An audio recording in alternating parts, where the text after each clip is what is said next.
புதிய மோட்டார் வாகன சட்ட திருத்தத்தின்படி நிறைய சட்ட திருத்தங்கள் இந்தியாவில் மேற்கொண்டுள்ளன.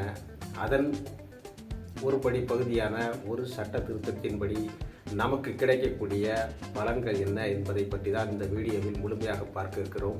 தயவு செஞ்சு ஸ்கிப் பண்ணாமல் பாருங்கள். இதில் இருக்கக்கூடிய அந்த சட்ட திருத்தத்தின்படி நமக்கு கிடைக்கக்கூடிய முழுமையான பயன்களை ஆதாரபூர்வமாக இந்தியாவில் எப்படி அமல்படுத்துகிறார்கள், அதனால் நமக்கு என்ன பயன் கிடைக்கிறது என்பதை பற்றி தான் இந்த வீடியோவில் பார்க்க இருக்கிறோம். நாம் இப்பொழுது புதிதாக வாகனம் வாங்குபவர்களுக்கு இந்த புதிய சட்ட திருத்தம் நமக்கு எத்தகைய பலன்களை தருகிறது, அதன் மூலம் நமக்கு என்ன பயன் கிடைக்கிறது என்பதை பற்றி தான் பார்க்க இருக்கிறோம். பழைய நடைமுறைப்படி பார்த்தீங்கன்னா, புதிதாக ஒரு வாகனம் வாங்கணும்னு சொன்னால் நீங்கள் ஒரு ஆத்தரைஸ்டு டீலரை அணுகி அவர்கிட்ட போய் நமக்கு பிடித்த வாகனம் கலர்லேருந்து எல்லாமே செலக்ட் பண்ணி முடித்தவுடன் அவருக்கு தேவையான டாக்குமெண்டெல்லாம் நாம் கொடுத்துட்டோம்னா அவர் முதல் கட்டமாக என்ன பண்ணுவார் சொன்னால், அந்த புதிய வாகனத்தை எடுத்து கொண்டு போய் டெம்பரவரி ரிஜிஸ்ட்ரேஷன் என்கிற அந்த டெம்பரவரி ரிஜிஸ்ட்ரேஷனுக்கான ப்ராசஸை அவர் செய்து கொடுப்பார். டெம்பரவரி ரிஜிஸ்ட்ரேஷன் செய்த பிறகு நமக்கு அந்த புதிய வாகனம் டெலிவரி செய்யப்படும். நாம் அதன் பின்னர் என்ன செய்வோம்னு கேட்டிங்கன்னா, நம் பகுதியில் உள்ள நாம் குடியிருக்கக்கூடிய பகுதிக்கு எல்கைக்கு உட்பட்ட அந்த ஆர்டிஓ அலுவலகத்திற்கு சென்று இந்த புதிய வாகனத்தை ஆய்வுக்கு உட்படுத்தி தான் நம்ம புதுசாக ரெஜிஸ்ட்ரேஷன் நம்பர் வாங்க முடியும். இதுதான் பழைய சட்டத்தின்படி அப்படிதான் நடைமுறை. ஆனால் இப்போது புதிய மோட்டார் வாகன சட்ட திருத்தம் 2019 படி 31/3/2011 அன்று GSR 240E அப்படிங்கிற ஒரு சட்ட திருத்தத்தை இப்பொழுது இந்த புதிய மோட்டார் வாகன சட்டத்தில் புதிதாக கொண்டு வந்தாங்க. இதன் மூலம் நமக்கு என்ன லாபம் அப்படிங்கிறத பற்றி தான் இப்போ பார்க்க போகிறோம்.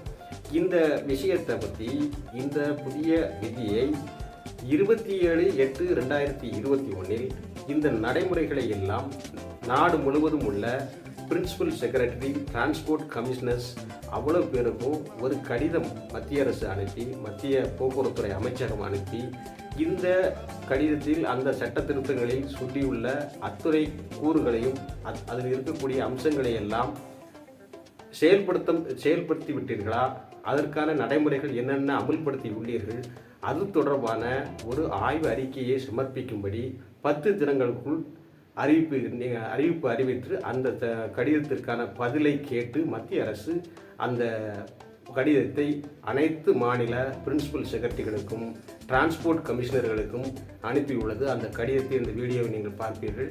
அந்த கடிதத்தில் என்ன சொல்லியிருக்குன்னு கேட்டிங்கன்னா, இப்பொழுது இந்த நடைமுறைப்படி புதிதாக வாகனம் வாங்குபவர்களுக்கு ஒரு ஆதரைஸ்டு டீலரை நாம் அணுகி அந்த டீலர் மூலமாக நமக்கு பிடித்த வாகனத்தை, நமக்கு பிடித்த கலர்களை நம்ம செலக்ட் பண்ணி முடிச்சிட்டோம்னு சொன்னால், அந்த டீலருக்கு மத்திய போக்குவரத்துறை அமைச்சகம் நம்முடைய பரிவகன் ஆப்பில், சாரதி போர்ட்டலில், வேகன் போர்ட்டலில் அவர்களுக்கென பிரத்யேகமான ஒரு போர்ட்டலை கிரியேட் பண்ணி ஆதரைஸ்டு டீலருக்கு தனியாக கொடுத்துருக்காங்க.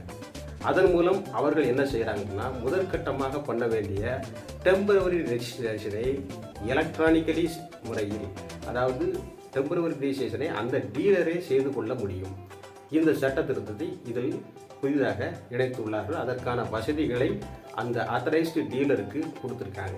அவர் டெம்பரவரி ரெஜிஸ்ட்ரேஷன் பண்ணி கொடுத்ததுக்கப்புறம் அவர் நம்மள்கிட்ட இருக்கக்கூடிய அந்த டாக்குமெண்ட்ஸ், நம்ம கொடுக்க வேண்டிய டாக்குமெண்ட்ஸை கொடுத்தாங்க சொன்னால், பதிவுக்கான டாக்குமெண்ட்டுகள், அதுக்கான ஃபார்ம் 20, 21 அந்த மாதிரி படிவங்கள் இருக்கிறது. அந்த படிவங்களை அவர் தயார் செய்கிறார். அவருடைய போர்ட்டலிலே எடுத்துக்கிறார். அதன் மூலமாக என்ன செய்கிறாங்க கேட்டிங்கன்னா, அடுத்த கட்டமாக புதிதாக அந்த மாதிரி படிவங்கள் இருக்கிறது. அந்த படிவங்களை அவர் தயார் செய்கிறார். அவருடைய போர்ட்டலிலே எடுத்துக்கிறார். அதன் மூலமாக என்ன செய்கிறாங்க கேட்டிங்கன்னா, அடுத்த கட்டமாக புதிதாக வாகன பதிவிற்கும் அவருடைய போர்ட்டலில் நம்முடைய மத்திய போக்குவரத்து அமைச்சகம் அதற்கான வசதிகளை டீலருக்கே வழங்கியிருக்காங்க. அவங்களே அந்த புதிய வாகன பதிவுக்கான அந்த ப்ராசஸையும் முழுமையாக அவர்களாகவே செய்ய முடியும். இதன் மூலம் நாம் புதிதாக வாகனம் பதிவதற்கு டெம்பரவரிக்கு ஒரு முறை ஆர்டிஓ ஆஃபீஸுக்கும், புதிதாக நம்பர் வாங்குவதற்கு, ரெஜிஸ்ட்ரேஷன் பண்ணுவதற்கு ஆர்டிஓ அலுவலகத்தை அணுக வேண்டிய அவசியம் ஏற்படவில்லை. இந்த வசதியை பல்வேறு மாநிலங்களில் செயல்படுத்தி வருகிறது. நமது பக்கத்து மாநிலமான கேரளா, கர்நாடகா போன்ற மாநிலங்களில் இந்த நடைமுறை ஏற்கனவே நடைமுறைக்கு வந்துவிட்டது.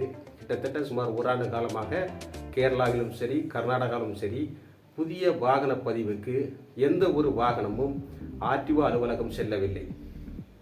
அவர்களே ஆத்தரைஸ்டு டீலர்களே அவர்களால் அவருடைய பகுதியில் உள்ள மக்களுக்கு அவர்களே டெம்பரவரி ரெஜிஸ்ட்ரேஷனும் சரி புதிய நியூ ரெஜிஸ்ட்ரேஷனும் சரி நியூ நம்பர் கொடுப்பதாக இருந்தாலும் சரி அவர்களே கொடுத்து அதன் மூலம் ஆர்டிஓ அலுவலகத்தின் அந்த லைசன்சிங் அத்தாரிட்டம் ஆர்சி புக்கை மட்டும் அந்த ஸ்க்ரூட்னி செய்து அந்த கார்டு ஆட்டோமேட்டிக்காக அதாவது நம்முடைய சான்றிதழ் பதிவு சான்றிதழ் என்று சொல்லக்கூடிய ஆர்சி புக் தபால் மூலமாக மக்களுக்கு நேரடியாக சென்று கொண்டிருக்கிற லைசன்சிங் அந்த நடைமுறை ஆர்சி புக்கை மட்டும் அந்த ஸ்க்ரூட்னி செய்து அந்த கார்டு ஆட்டோமேட்டிக்காக அதாவது நம்முடைய சான்றிதழ் பதிவு சான்றிதழ் என்று சொல்லக்கூடிய ஆர்சி புக் தபால் மூலமாக மக்களுக்கு நேரடியாக சென்று கொண்டிருக்கிறது.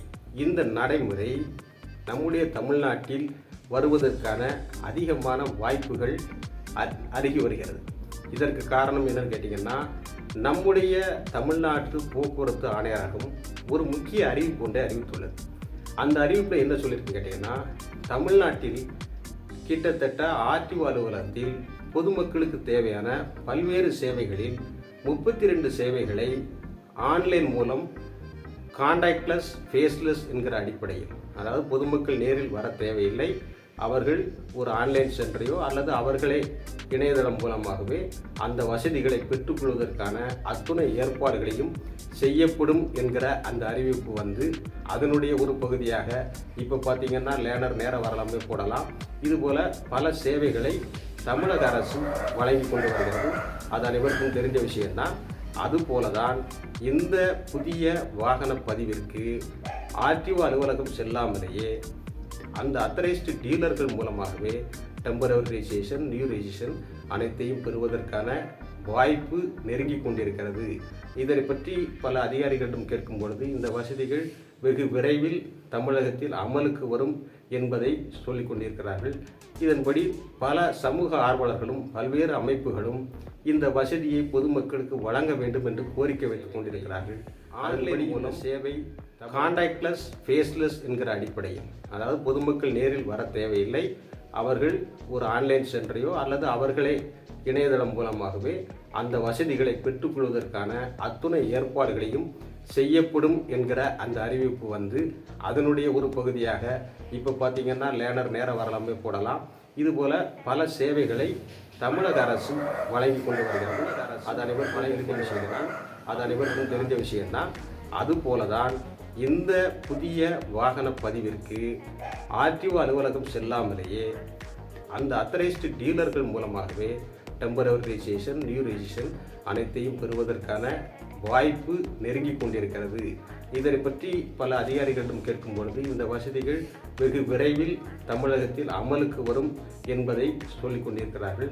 இதன்படி பல சமூக ஆர்வலர்களும் பல்வேறு அமைப்புகள் கொண்டிருக்கிறார்கள்.